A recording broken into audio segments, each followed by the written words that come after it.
ওটসের খিচুড়ি কেমন হলো কমেন্ট করে জানিয়ে আর আমার পাশেই থাকবেন। আজকে ওটস দিয়ে খিচুড়ি রান্না করব। তো খিচুড়ি রান্না করতে কি কি দিয়ে আমি রান্না করতেছি সেই উপকরণগুলো আপনাকে একবার দেখিয়ে দিই। আজকে ওটস দিয়ে খিচুড়ি রান্না করব। তো আমি এই খিচুড়িটা রান্না করতে কি কি উপকরণ দেবো তা আপনাদের মাঝে শেয়ার করতেছি, একবার দেখে নিতাম। সাথে আছে ডাল, মসুরের ডাল, টমেটো, গাজর, পেঁপে, আর লাগতেছে কাঁচামরিচ, পেঁয়াজ, ধনেপাতা। আরো অনেক কিছু দেওয়া যায়, ফুলকপি, বাঁধাকপি, বটবড়ি। আমার হাতের কাছে ওগুলো ছিল না, তাই আমি আর দিলাম না। প্রথমে কড়াইতে পেঁয়াজ কুচি দিয়ে দিলাম, তারপর সামান্য পরিমাণ সর্ষের তেল দিয়ে দিলাম।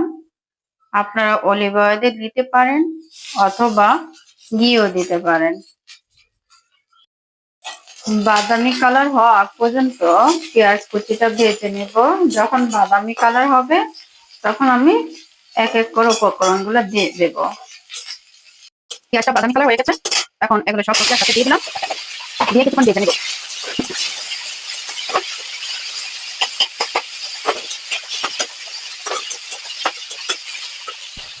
এখন ডালটা দিয়ে দিলাম, এখন কিছুক্ষণ এগুলো ভেজে নেব।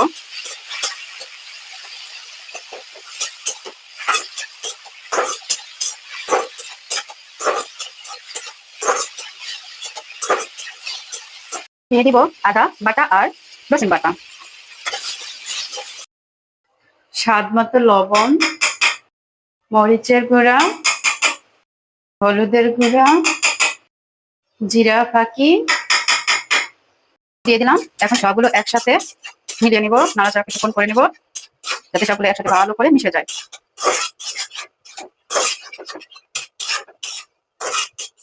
এখন দিয়ে দিব ওটস, কিছুক্ষণ নেড়ে নিব।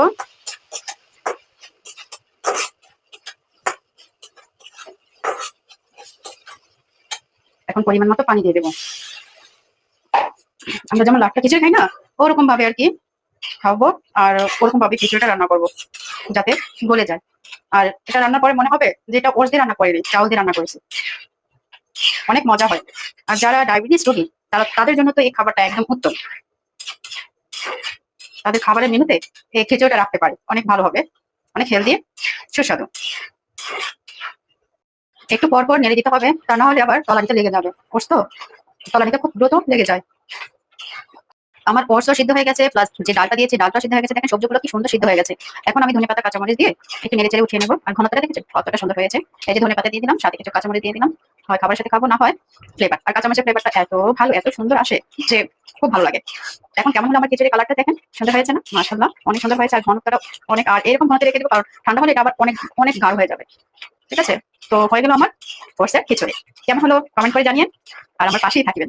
তো সবাইকে আল্লাহ হাফেজ।